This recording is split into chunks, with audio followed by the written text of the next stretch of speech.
నమస్తే. ఈ కాంగ్రెస్ ప్రభుత్వం ఏర్పడిన దగ్గర నుంచి 6 గ్యారెంటీలు ఏదైతే ఉన్నాయో ఇవన్నీ ఇచ్చినటువంటి 6 గ్యారెంటీలలో ఏది అమలు కావాలన్నా ఒక లింక్ మాత్రం ఖచ్చితంగా ప్రభుత్వం చూపెడతా ఉన్నది. అదేంటంటే రేషన్ కార్డు. కానీ ఇప్పటికే చాలామందికి రేషన్ కార్డు లేకుండా తెలంగాణ రాష్ట్రంలో చాలామంది ఉన్నారు. రేషన్ కార్డు లేనటువంటి వాళ్ళందరూ కూడా సఫర్ అవుతూ ఉన్నారు. రేషన్ కార్డులు లేవు. ఈ 6 గ్యారెంటీలలో ఒక్కటి కూడా మాకు రాని పరిస్థితి ఉన్నది. రేషన్ కార్డులు ఇవ్వండి, రేషన్ కార్డులు ఇవ్వండి అని చెప్పి ప్రభుత్వం ఏర్పడిన దగ్గర నుంచి అడుగుతూ ఉన్నారు. వాళ్ళు కూడా గతంలో అనేక సార్లు దరఖాస్తులు తీసుకున్న పరిస్థితి చూసినాం. ప్రజాపాలన పేరు మీద ఇదే రేషన్ కార్డు కోసం సపరేట్గా ఒక ఫామ్ పెట్టి రేషన్ కార్డులు కొత్త రేషన్ కార్డులు కూడా ఇందులోనే వస్తాయని చెప్పి ప్రజాపాలన పేరు మీద ప్రజాపాలన దరఖాస్తుల క్రమంలో దీనికి కూడా రేషన్ కార్డు కూడా దరఖాస్తు తీసుకున్న పరిస్థితి చూసినాం. అదే తరుణంలో దాని తర్వాత రీసెంట్గా జరిగినటువంటి గ్రామ సభలలో కూడా రేషన్ కార్డుల కోసం దరఖాస్తులు పెట్టుకున్నారు జనాలందరూ. మళ్ళీ ఇప్పుడు రీసెంట్గా ఇవన్నీ చాలా అన్నట్లు తెలంగాణ ప్రభుత్వం మొత్తం కూడా రాష్ట్ర ప్రజలందరూ కూడా మీ సేవలలో రేషన్ కార్డుల కోసం దరఖాస్తులు పెట్టుకోవాలని చెప్పి ప్రభుత్వం ఆదేశాలు జారీ చేసింది. ఈ మేరకు ప్రజలందరూ కూడా మీ సేవల చుట్టూ మీ సేవల దగ్గరికి లైన్ కట్టిన పరిస్థితి చూస్తూ ఉన్నాం. అంటే ఇప్పుడు ప్రజెంట్ మనం కోటి మీ సేవ దగ్గర ఉన్నాం. ఎట్లా ఉన్నది పరిస్థితి, ఎలాంటి ప్రాసెస్ జరుగుతూ ఉన్నది, లోపల ఏం జరుగుతూ ఉన్నది అనేది అడిగి మరిన్ని విషయాలు ఇక్కడ ఉన్నటువంటి వచ్చినటువంటి అప్లికెంట్స్ని అడిగి తెలుసుకునే ప్రయత్నం చేద్దాం. అంటే గతంలో తీసుకున్నటువంటి దరఖాస్తులు ఎట్టిపోయినాయి, ఇప్పుడు మళ్ళీ కొత్తగా దరఖాస్తులు తీసుకుంటా ఉన్నారు.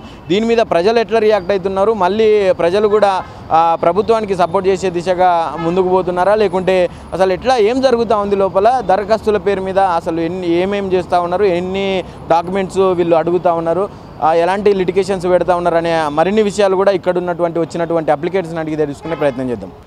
ఏమైంది ఇల్లు ఇస్తలేడా రేవంత్ రెడ్డి మీకు? అవునా, సంక్రాంతికి పాలు పొంగించుకోండి అని చెప్పిండు. ఇల్లు ఇస్తాము, కొత్త ఇంట్లో పోయి పాలు పొంగించుకోమన్నాడు. ఆ పాలు పొంగియలేదు, ఇండ్లు ఇవ్వలేదు. మరి నాకు వచ్చే 10,000 జీతంలో 5,000 ఇంటికి కడుతున్నా. 5,000 మరి నేనేం తినాలి, ఏం బతకాలి? మరి సంక్రాంతి ఇంకా రాలేదేమో, పోయింది కదా, పోయిన నెలనే సంక్రాంతి. ఇంకా 1 year కావాలనా? లేకుంటే ఆయన ఇంకా ఎలక్షన్ గెలిచినాక ఇస్తాడా? తెచ్చుకున్నాడు, ఇంట్లో పెట్టేసి వచ్చిన పాల ప్యాకెట్ పొంగిస్తా అని. ఇంకా ఇంతవరకు ఇల్లు ఉంది. ఇప్పుడు 6 గ్యారెంటీలు అని చెప్పిండు రేవంత్ రెడ్డి. ఏమేమి ఇచ్చిండు? పెన్షన్లు ఇవ్వలేదు, బ్యాంకులో పైసలు వేస్తా అన్నాడు, వేయలేదు. ఇండ్లు ఇస్తా అన్నాడు, ఇవ్వలేదు. ఏ ఒక్కటి చేయలేదు. గృహలక్ష్మి అన్నాడు, ఆశాజ్యోతి అన్నాడు, అల్లం అన్నాడు, బెల్లం అన్నాడు. అల్లం లేదు, బెల్లం లేదు, పాలు లేవు, పొంగులు లేదు. ఆయన ఉండేం లాభము? ఆయన ఉండే గదొకటి బస్సులు చేసిండు. ఏం లాభం బస్సులు చేస్తే? మహిళలందరినీ కోటీశ్వరాలని చేస్తా అంటుండు. ఏదది కోటి లేదు, కోటి తోడుకునే కోటి లేదు, కోటి లేదు, ఏమీ లేదు. ఓం నమ శివాయ గుండు సున్నా. నన్ను అడుగుతా అంతే సంగతులు. రేషన్ కార్డు కోసం వచ్చిన ఐడికి రేషన్ కార్డు అటు పెన్షన్ ఇల్లు మూడిటికి వచ్చి లోపలికి పోయి వచ్చినావు. రేషన్ కార్డు గురించి ఏం చెప్పారు? రేషన్ అప్లికేషన్ పెట్టుకోండి అని చెప్పిండ్రు. ఎన్నిసార్లు పెట్టుకోవాలన్న అప్లికేషన్? 2 సార్లు పెట్టినా. అప్పుడు జనవరిలో పోయినాడే, జనవరిలో పెట్టినా, మళ్ళీ ఇప్పుడు పెట్టినా. ఇంకా ఎన్నిసార్లు పెట్టమంటే చెప్పా, అన్ని సార్లు పెడతాము ఓపికగా. అవును, మరి ఆయన ఎంక్వైరీకి వచ్చినప్పుడు మాలాంటి పని చేసుకునేటోళ్ళు ఇండ్లలో ఉండరు కదా, మరి తాళం వేసి ఉంటుంది కదా, మరి పోయి మరి ఇస్తాడా ఇయ్యడా? మరేమంటాడు? మరి పని పోతారమ్మా, వాళ్ళు చెప్పి రావాలి కదా. ఎంక్వైరీ కోసం అని చెప్తారా? ఎంక్వైరీకి వస్తారు అంటన్నా. వచ్చినప్పుడు మాలాంటి పని చేసుకునేటోళ్ళు ఇండ్లలో ఉండరు, తాళం వేసుకొని పనికి పోతారు. మరి లేరు, ఇంటికి తాళం ఉన్నదని క్యాన్సిల్ చేస్తే మరి వాళ్ళు ఏమైపోవాలి? పరిస్థితి చెప్పాలి, మెసేజ్లు ఇవ్వాలి, చెప్పి రావాలి. మేము ఫలానా రోజు వస్తున్నామమ్మా, మీరు ఇండ్లలో ఉండుండ్రి అని చెప్తే ఆ రోజు లీవ్ పెట్టుకొని అయ్యా అప్ప అని సేటుకు బతిమిలాడి ఇండ్లలో ఉంటాము. ఉండి ఎంక్వైరీకి వచ్చిన వాళ్ళకి అన్నీ చెప్తాం. మేము ఇండ్లు కూడా తీసుకుపోయి లోపలికి తీసుకుపోయి అయ్యా మా ఇల్లు ఇట్లుంది, మా పరిస్థితి ఇట్లుంది అని చెప్తాం. మరి ఈసారి ఇప్పుడు రేషన్ కార్డుకి అప్లై చేస్తే వస్తుంది అంటారా లోపల? ఏమో అర్ర బుర్ర, ఇంతకుముందు పెడితే కూడా బుర్ర అయింది, ఇప్పుడు ఏమో ఆయన సంగతి అట్లున్నది. ఇగో అంటే 6 నెలలు అనేటట్టున్నాడు ఆయన. ఎలక్షన్లు ఉన్నాయని ఎలక్షన్లు ఉన్నాయని ఇస్తున్నా రేషన్ కార్డు ఇస్తలేడు కదా. ఇప్పుడు కూడా ఇది అప్లై చెయ్యి అని చెప్తాడు. ఎన్నిసార్లు పని పెట్టుకొని ఎన్నిసార్లు అప్లై చేయాలన్నా? ఒకసారి ఎన్టీఆర్ టైం లోపల ఇంటింటికి తిరిగి ఒక్కసారి మొత్తం రాసుకొని పోయి నెల రోజులలో కార్డులు ఇచ్చేసి మళ్ళీ అడగకుండాగా అది పరిపాలన. ఇదేం పరిపాలన? నా సంఖ్య నాకు నా పరిపాలన అంట. నమస్తే. నమస్తే అండి. ఏం పేరు అన్న? శ్రీకాంత్. ఓకే, ఎట్లా ఉందంటే గతంలో ఇప్పుడు కాంగ్రెస్ ఏర్పడిన దగ్గర నుంచి ఒక 2-3 సార్లు ఇప్పటికే దరఖాస్తులు తీసుకున్నారు రేషన్ కార్డు ఇస్తామని చెప్పి. ఏ ఫామ్ కావాలన్నా వాళ్ళు ఇచ్చిన 6 గ్యారెంటీలు అమలు కావాలన్నా రేషన్ కార్డు పేరు చెప్పి దాంట్ని కొంచెం పక్కకు పెట్టే ప్రయత్నం చేశారు. మరి ఇప్పుడు ఎట్లా ఉంది? రేషన్ కార్డులు వస్తున్నాయి అని చెప్పి మీ సేవల చుట్టూ జనాలు తిరుగుతూ ఉన్నారు. లోపల ప్రాసెస్ ఎట్లా నడుస్తూ ఉన్నారు? ప్రాసెస్ అయితే చాలా లెందీ ఉంది. మీ సేవలో అయితే ఏదైనా ఇది అయితే అప్లోడ్ అయితే లేదు. చాలా పాత ప్రాసెస్ ఇది. వైఎస్ రాజశేఖర హయాంలో మంచిగా చేశారు. అప్పుడు ఆ టైంలో ప్రాసెస్ మంచిగా ఉండే. ఇప్పుడు ఎట్లా అవుతుందంటే ఒకటి తర్వాత ఒకటి కొత్త కొత్త తీసుకుని వస్తుంది. ప్రజాపాలన ఫస్ట్ ఫామ్ తీసుకున్నారు, నింపిపించిండ్రు, మొత్తం ఆ టైంలో హడావడి మస్తు చేసిండ్రు. ఆ టైంలో అయితే చాలా ఇదే అయింది. మళ్ళీ సెకండ్ ఇది చాలా ఇబ్బందికరంగా ఉంది. ఇంకోటి ఏమవుతుందంటే మళ్ళీ ఇక్కడ నుంచి అందరికీ కరెక్ట్గా తెలుస్తలేదు. ఏ మండలికి ఏ సివిల్ సప్లై డిపార్ట్మెంట్ వస్తుందో దాని గురించి కూడా నాలెడ్జ్ లేదు. ఒక్కొక్కసారి ఒక్కొక్కటి న్యూ రూల్స్ చెప్తుండ్రు, ఏం అర్థమైతే లేదు. అంటే దీనివల్ల ఇప్పుడు ప్రజలు కొంచెం ఇబ్బందులకు గురయ్యే పరిస్థితి కనబడుతుంది కదా. చాలా అంటే చాలా. ఎందుకంటే డైలీ వేజెస్ మీద పనిచేసే వాళ్ళకి మళ్ళీ రానికి పోనీకి కష్టం అవుతుంది. వాళ్ళకి ఒక దినం పేమెంట్ ఇది అవుతుంది. కొద్దిగా లెందీ చేసే బదులు కొద్దిగా షార్ట్ ఫామ్లో చేస్తే మంచిగా ఉంటుంది. ఎందుకంటున్నా అంటే చాలామంది ఇప్పుడు ఇద్దరు హస్బెండ్ వైఫ్ జాబ్ చేసేటోళ్ళు ఉన్నారు అనుకోండి, వాళ్ళకు మళ్ళీ ఇబ్బంది అవుతుంది. దినం అంతా ఇక్కడనే పోతుంది. మళ్ళీ ఏం లాభం అయితే లేదు. ఇది ఏదైనా చేస్తే కొద్దిగా షార్ట్ టర్మ్లో చేస్తే మంచిగా ఉంటుంది. అసలు వస్తుందండవా? అంటే ఇప్పటికే 2-3 సార్లు పెట్టినాం దరఖాస్తులు, మళ్ళీ ఇప్పుడు కొత్తగా మీ సేవల నుంచి మేము ఇచ్చినామని చెప్పి తీసుకుంటా ఉన్నారు. ఇప్పుడన్నా వస్తుందంటవా ప్రజలకు?